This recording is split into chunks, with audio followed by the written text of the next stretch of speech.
Good morning and welcome to SpringHouse on this beautiful sunny day. It's about 85 degrees out there. Good day to go out on one of the lakes and do something, I don't know what. That might, yeah. Anyway, we're very grateful you're here. If you're not aware, we're all in this sanctuary together because it is a joint worship. This is the day that at the end of worship we have our annual meeting for SpringHouse. And then immediately after that, I know that Salem is going to grab lunch and go into the North Sanctuary and have their annual meeting. And Lindale is going to grab lunch and eat up there, bring it in here. You're going to come in here instead of the garden sanctuary where you're worshiping right now because we have no heat downstairs. So we would rather you be nice and warm and have your annual meeting in here. So First Christian, we get to go home. So yes. That would be great. I do want you to know that the flowers today in front of the podium were made especially by Myra. Is Myra in here? Thank you, Myra. Your flowers are always beautiful. The ones on the communion table are from Sandy Morgan's service yesterday, so we have left them for today, but look how they match. I know, that's amazing. Also, just because I have this time to do announcements, I'm going to do this without crying, I cannot thank Salem and Lindale on behalf of First Christian enough.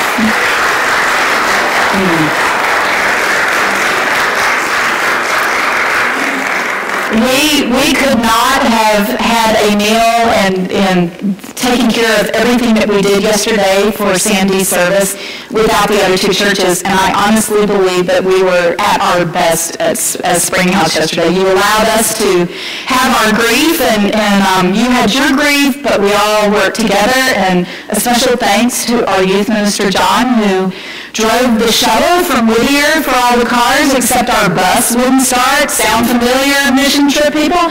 Our bus wouldn't start, and so he used Dan's car and just constantly drove.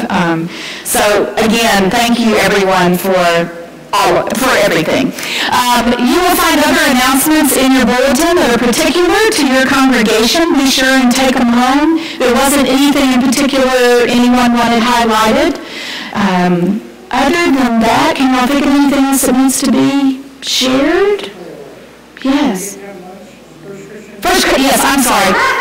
Yes. First Christian, you can eat. Yeah, I'm sorry. You don't have to go home. Yes. Very good question. First Christian, please eat. And I just meant we don't have a meeting. We don't have, because we already did ours. So yeah, good. Thank you. Sorry, that was rude, wasn't it? Please eat. There's plenty of food. Well, I believe then it is time for us to start worship, and thank you musicians for the music you've already provided, and we look forward to all you offered.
join me in the opening prayer found printed in your bulletin.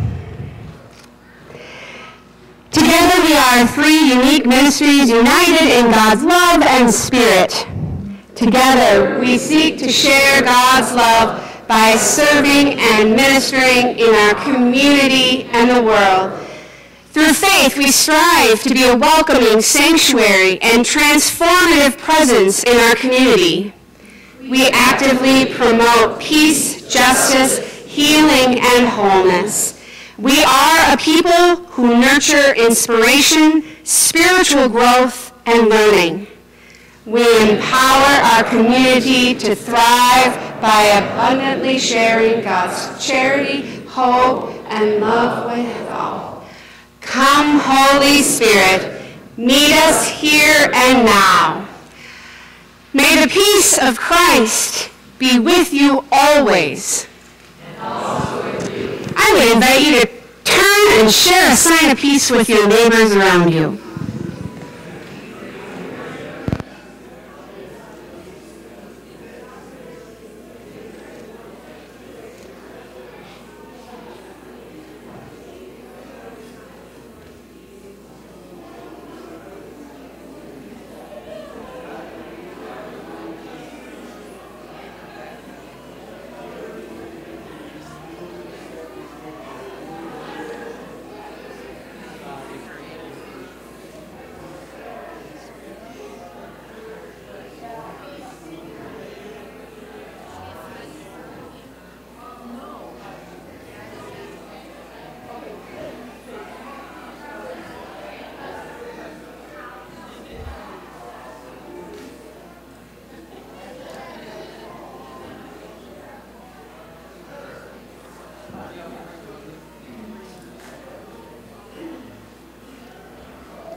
It's time for us to gather up front and have our little moment together.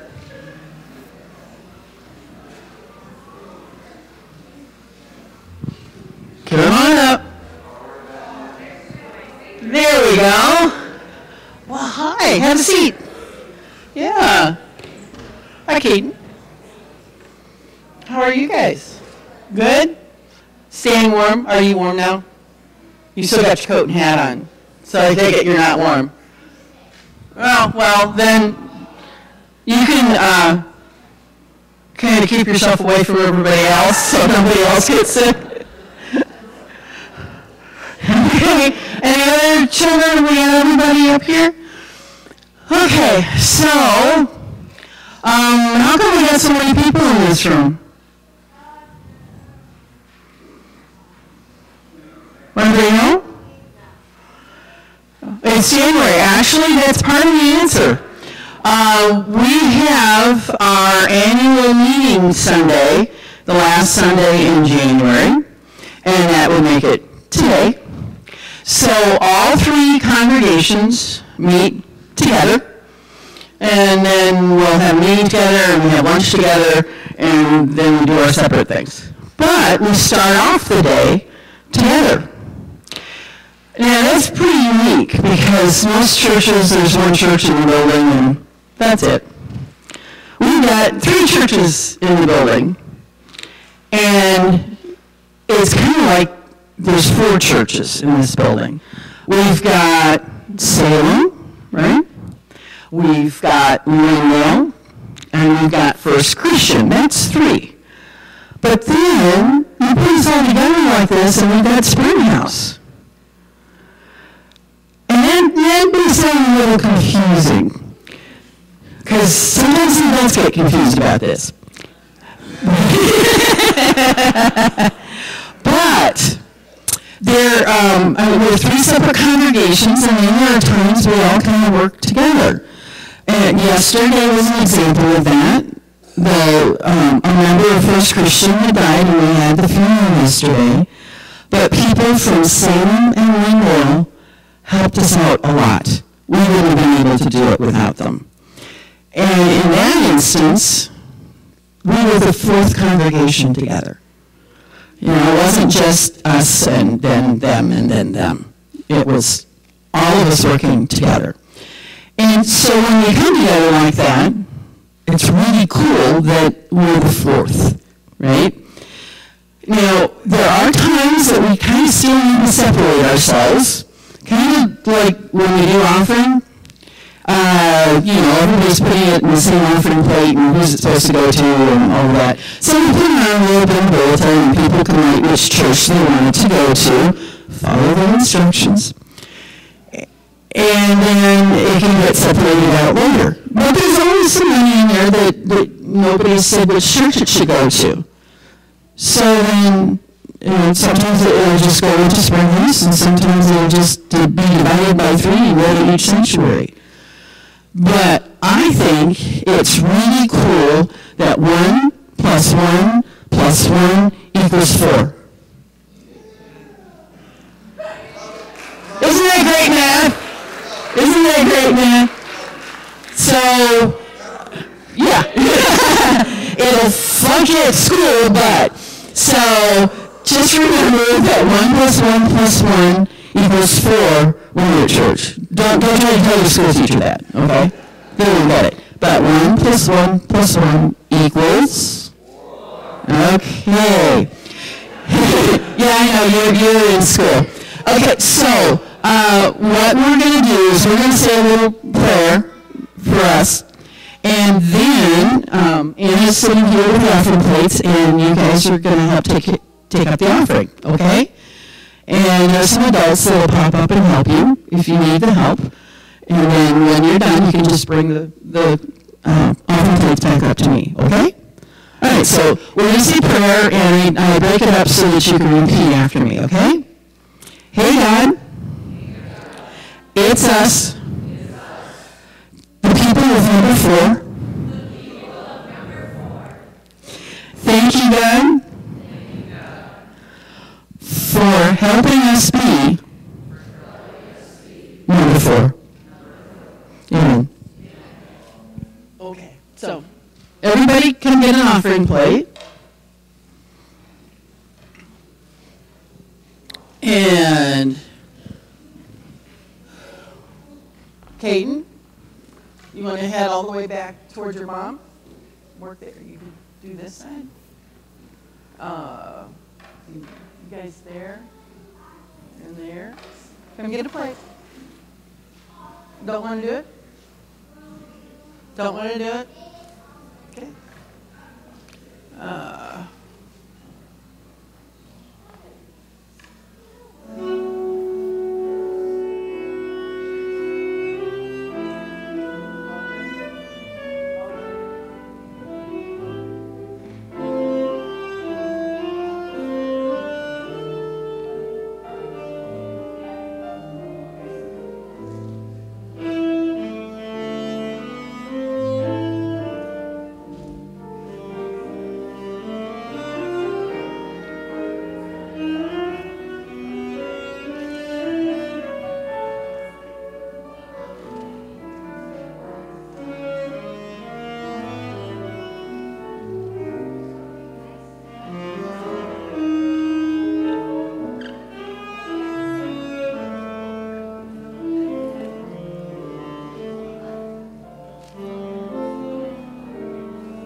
Please join me in prayer.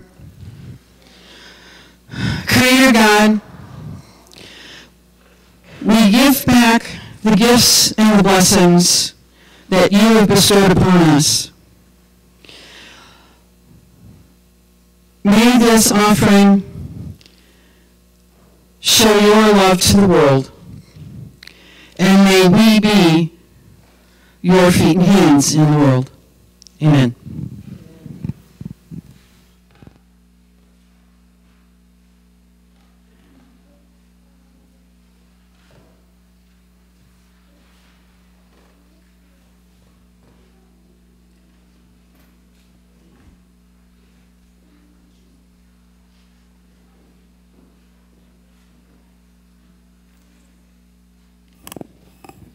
This is Matthew chapter 8, verses 23 through 27.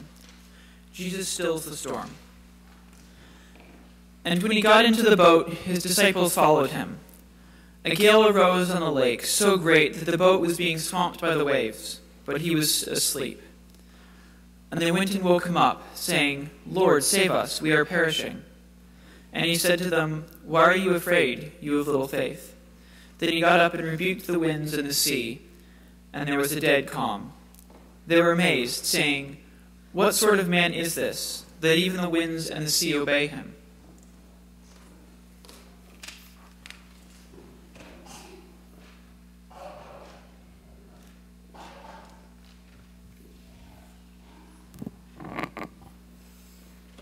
Please pray with me.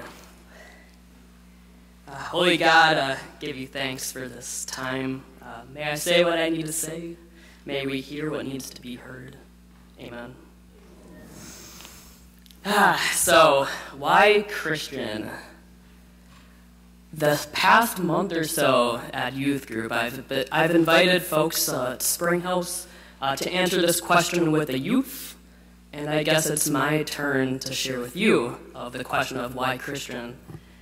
So first it was Pastor Lori, and then Pastor Rhonda shared, and then Rev John Anthony shared. Next week we'll have Pastor Ashley at youth group. So it's been a really exciting time at youth group recently.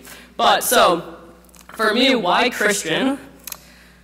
I think for myself to answer that, I need to talk about my family, 2 months in the Philippines, and some scripture.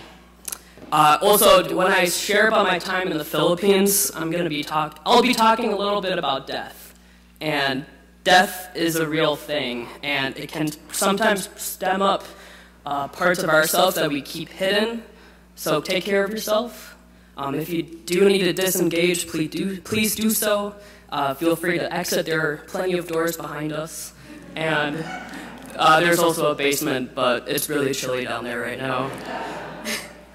So my faith began at home in a far land away called Shoreview, Minnesota, across the Mississippi, a suburb of St. Paul. So I grew up with my 2 sisters, my aunt, my grandma, my mom, and my dad in one rooftop with 3 bedrooms. So it was a little tight with growing up with everyone.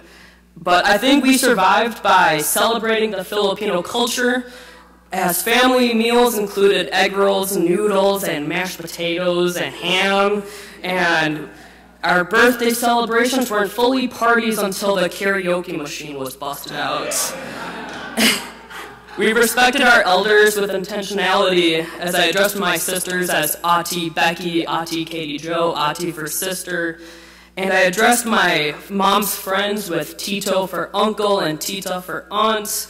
And I think that though these traditions felt weird to me at the time, we were bound to each other beyond our stupid fights.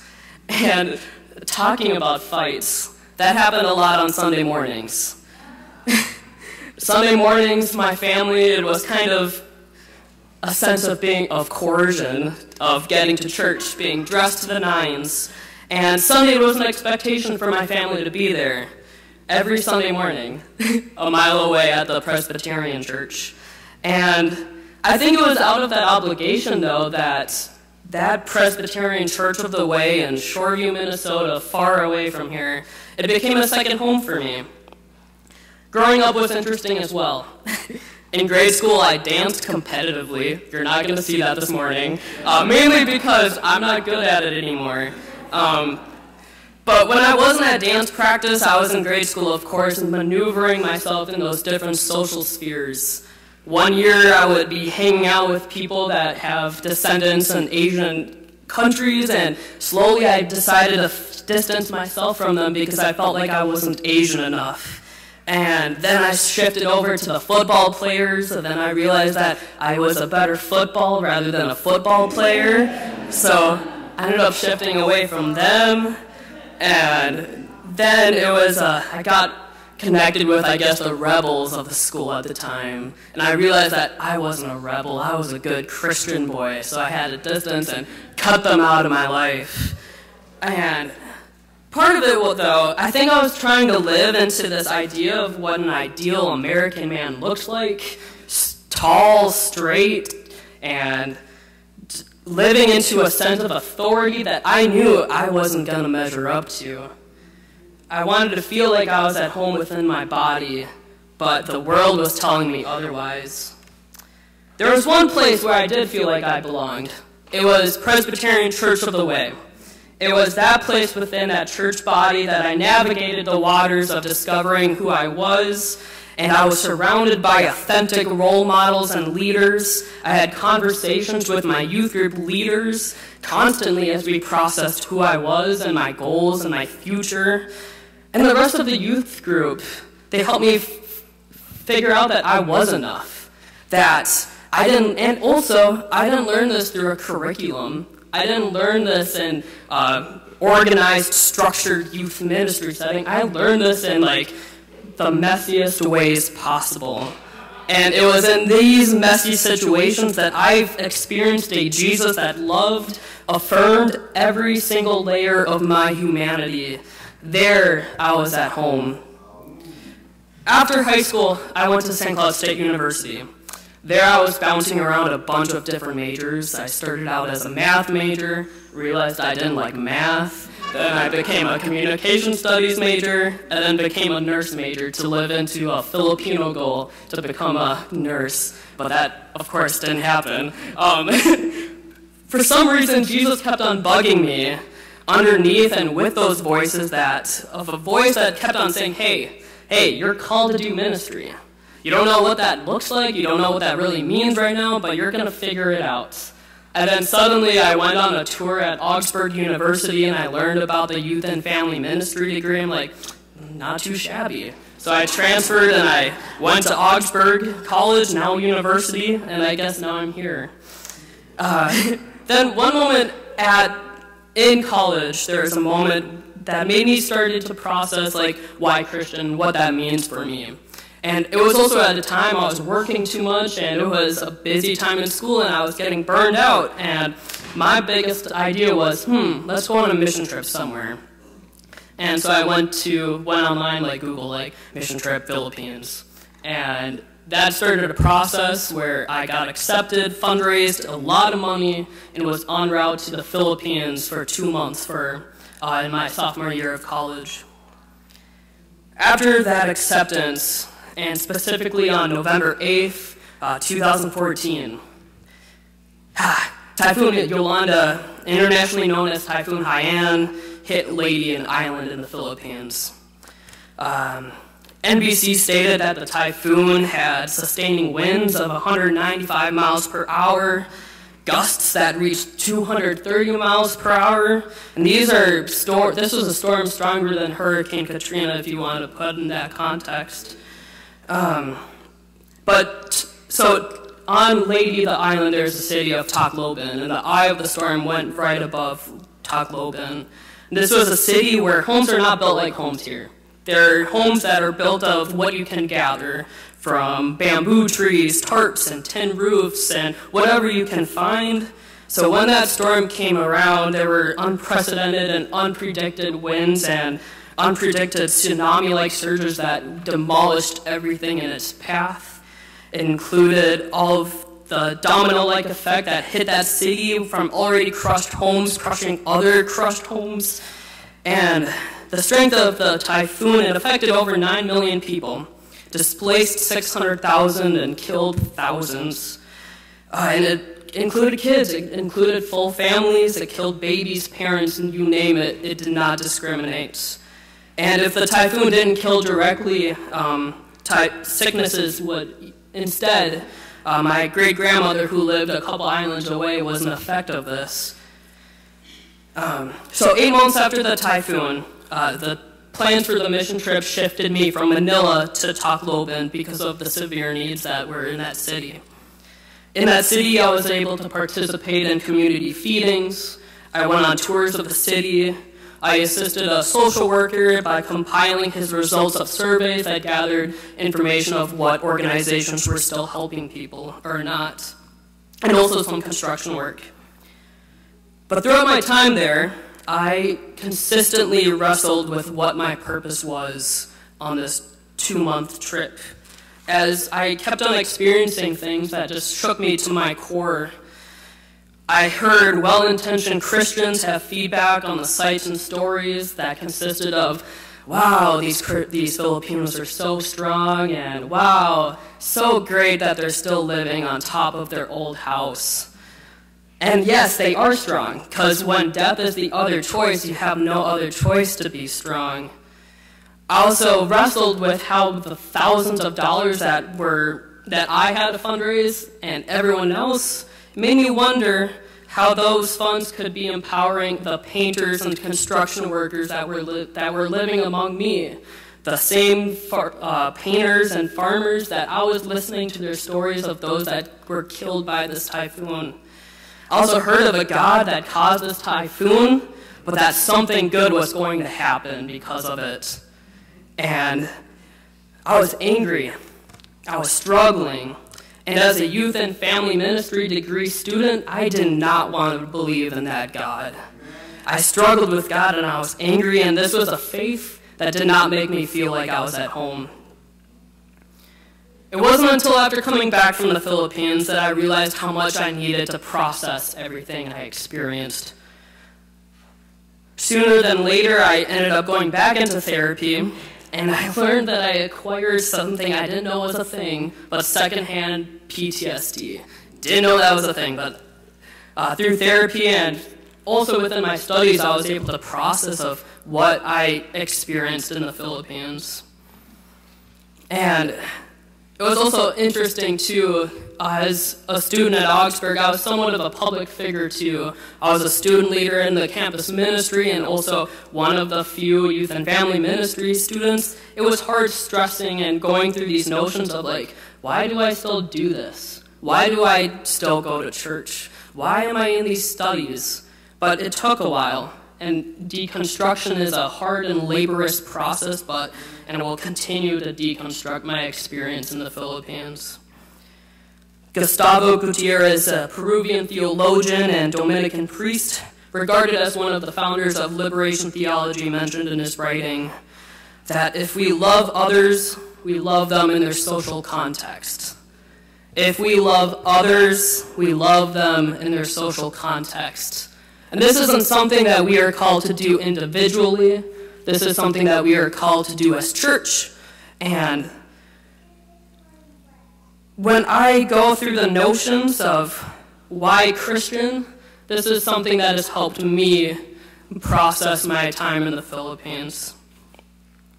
From the scripture that Keegan shared, thank you, Keegan, I once heard it said that the disciples, they didn't lose their faith in, not only lose their faith in Jesus, but they lost the faith that they had within themselves. For the folks that were on that boat, they knew that boat. They probably knew who made that boat for them. They probably knew how to fix that boat. And within those waters, they probably knew how to navigate those waters. And they were skilled. They knew what they were doing. But sometimes we forget what we're doing. And sometimes we wait for Jesus to rescue us. But one thing I love about this story is that Jesus takes a nap. And he was snoring, loving that ocean water, the waters. And I think that's why Jesus woke up, though. He noticed that the disciples lost faith within themselves. For Jesus didn't just know, hey, where am I at here? Yeah, so Jesus knew that he was in capable hands, and it wasn't other carpenters in that boat. It wasn't a car driver in that boat. They were boatmen, boat disciples, navigating those waters. And also with Jesus, he took a nap. Jesus can't do everything. We can't do everything. When we need to get onto a boat, we let the boat driver do the boat stuff. So basically, please take naps. But all in all, I think from growing up, I was not loving myself in my social context. Mainly because I just simply didn't know from a lack of representation and homophobia, but I didn't know how to enter into that love that I needed for myself as a Filipino, as a queer person, but it is surely a trying time still in 2019. So why Christian? Because it asks me to trust in myself, to know that there are aspects of the world that I can handle and parts of the world that I cannot. And when I can trust myself, I can enter into that relationship with Christ that calls me to rest and know my talents and my own skills. Why Christian? Because God doesn't require me to do good works for the sake of doing good, but for the sake of my neighbor. Why Christian? I've seen God use the dirt creviced parts of me and make something beautiful out of it. Why Christian? Because it's an experiential faith that gets my hands dirty. And why Christian? God requires me to enter into the pain of my neighbors, and that takes relationship and community. Why Christian? Because the lines that I create and put others into other categories, Jesus is still on that other side. Why Christian? Because it offers a weird countercultural message and messy alternative message to the American story that I was brought up in, from how Asian I am, from how flamboyant I am, to how masculine I am, to how tall I am. Jesus affirms me. And why Christian? Because I feel at home.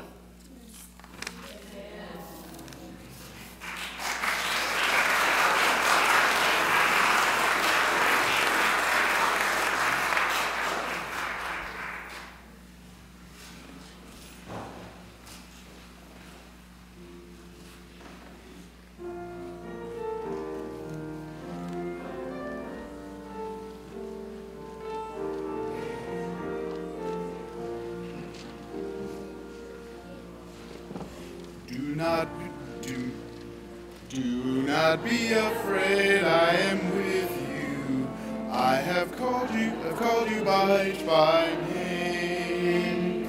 Come and follow me, I will bring you home. I love you and you are mine.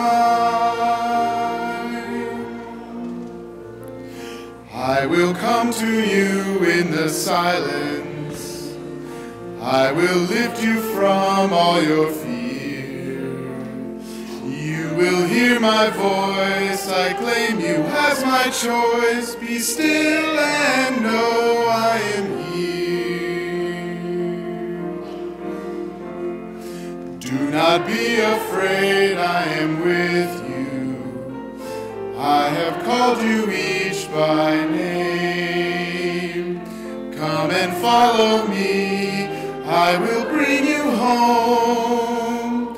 I love you and you are mine. I am hope for all who are hopeless. I am eyes for all who long to see.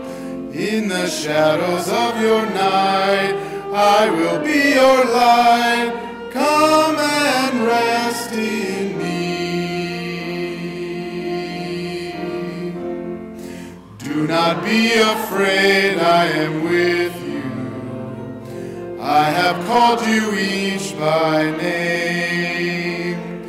Come and follow me, I will bring you home. I love you and you are mine.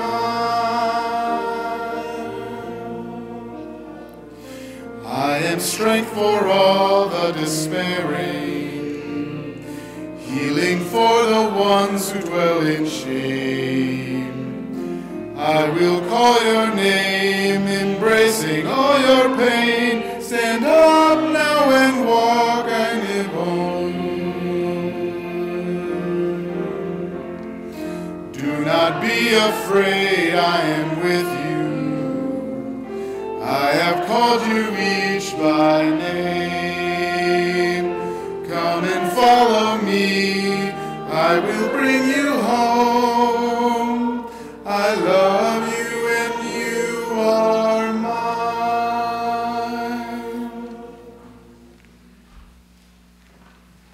Please be seated. Wow, it's always a good Sunday when a colleague preaches a knock it out of the ballpark sermon. John, thank you. Thank you so much. And that doesn't come just from me, that comes from all of the SpringHouse pastors. We did turn to each other and go, wow. But we had a little more enthusiasm this time, so no, thank you very much. You did. It was fabulous. When we come to prayer concerns today, I only have a few, two of which are from First and one from Lindale.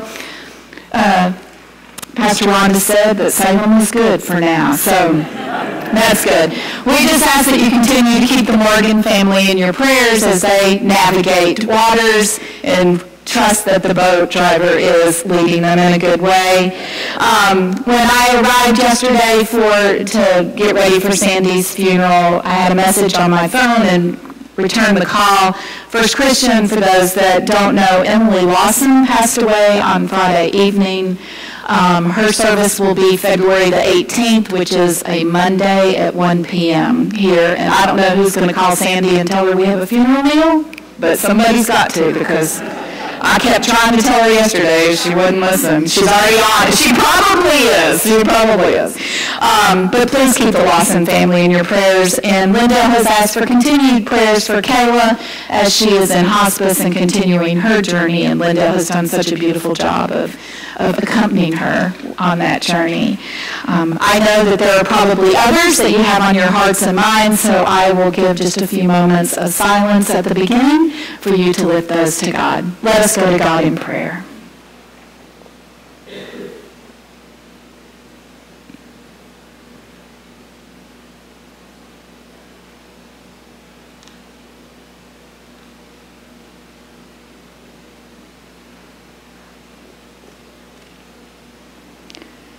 God of all things, seen and unseen, we thank you for your love and for the hope you offer to all of creation. Let your healing love be known this day by all who suffer ailment of body, distress of mind, or agony of spirit. Let your intimate love be known today by all who feel forgotten or lost and all who are walking in despair. And let your fierce love this day be known and redress the wrongs of all who suffer exploitation, injustice, abuse, neglect, violence, or unwarranted imprisonment. Let your nurturing love today encourage those who are gathering resolved to make tough decisions or take on new responsibilities or finally breaking free from some bondage. Let your relentless love turn upside down those who have become self-centered, that they may place you at the center of their lives as they serve all of your children. We ask for your spirit of love, hope, and compassion to be with those whom we hold dear as SpringHouse, or as we're also known, number 4. We ask you to continue to hold close the Morgan family, be with the Lawson family, and let Kayla feel not only the prayers of her Lindale family, but all of SpringHouse wrapped around her. We thank you that we get to be SpringHouse. We know you better because of that. So we thank you for hearing us.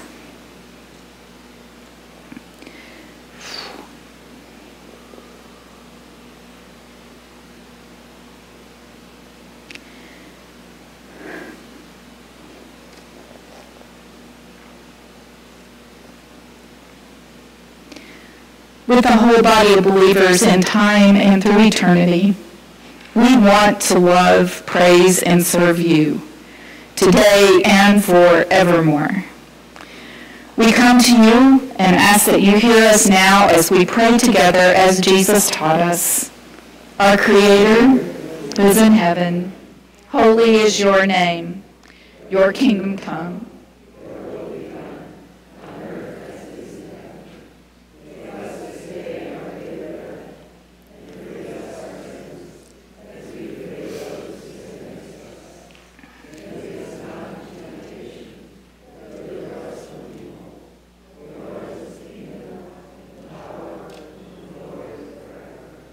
Amen. So sorry.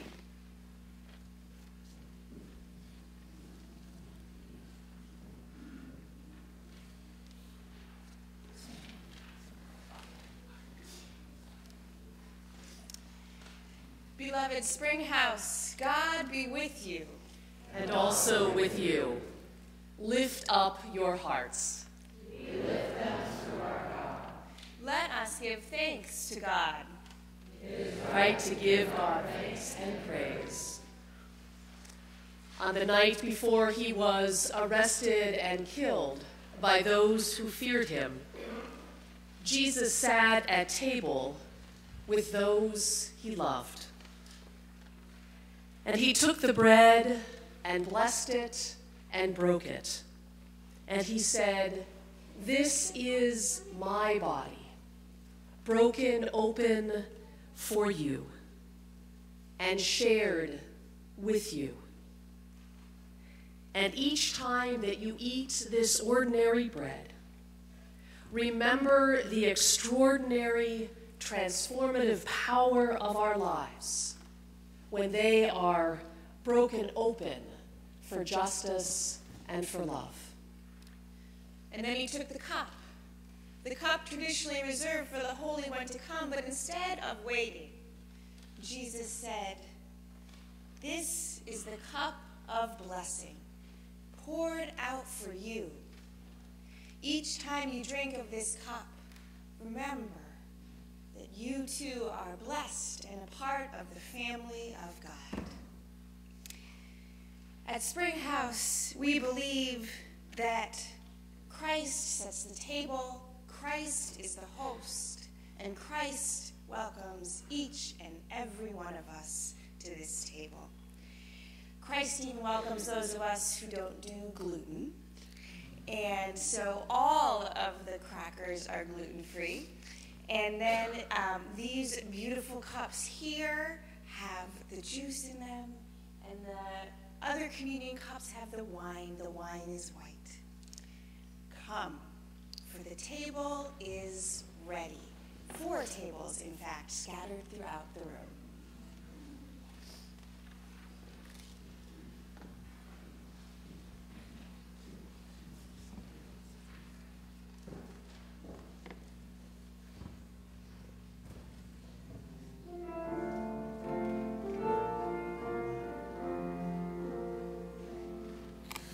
Come to the table, come as you are, come as you're able, see whose child you are, there is room at the table of the Lord. Bring your burdens and your cares, take them to the Lord in prayer. In our weakness, God is there, can't you see?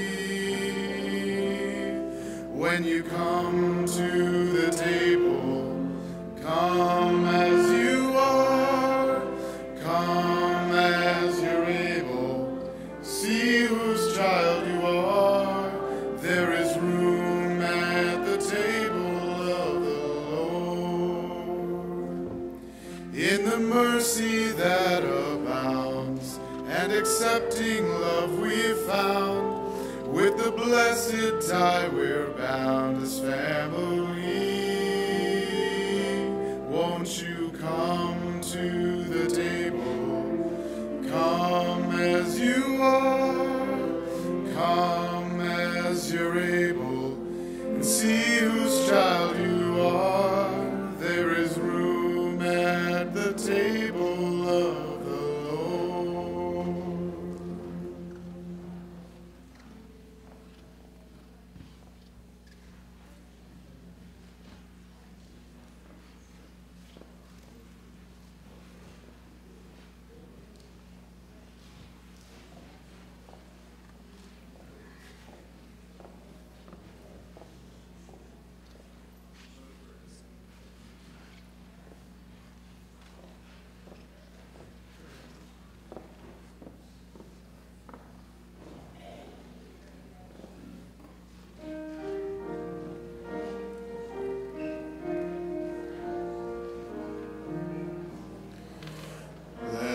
break bread together on our knees.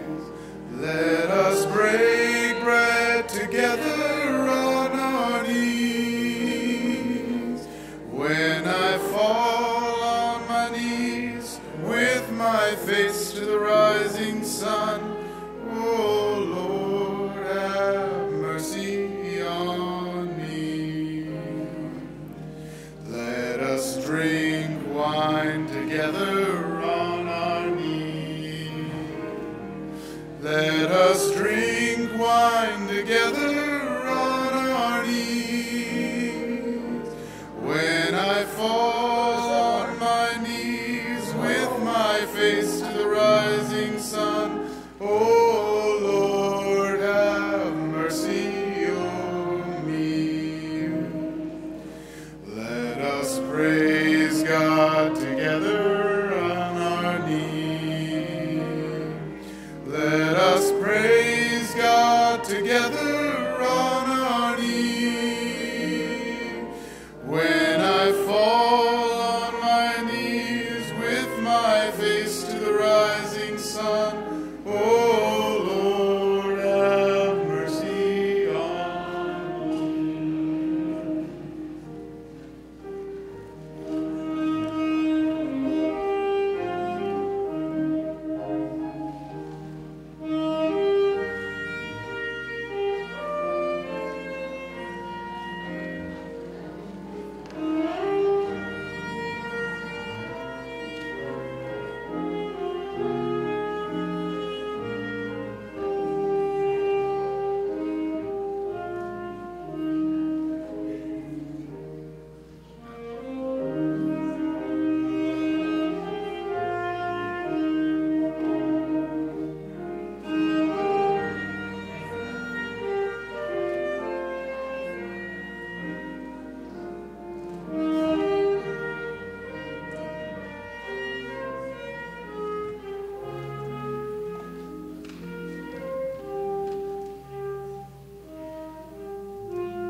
May God's face shine upon you as we leave this place. May God warm you up, energize you. May you continue to walk among each other with all the pain you carry, with all the joy you carry. Go forth and serve your neighbor.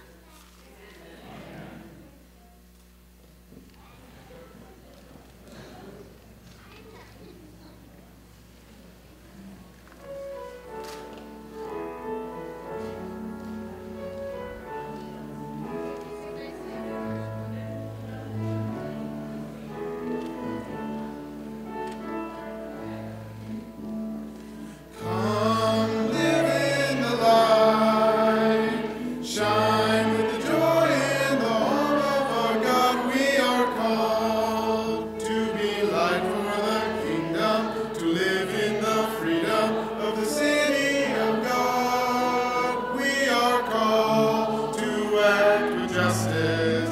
We are called to love tenderly. We are called to serve one another, to walk humbly with God.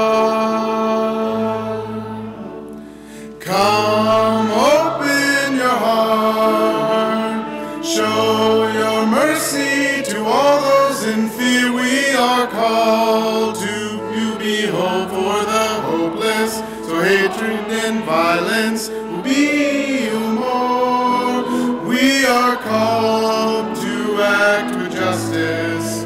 We are called to love tenderly.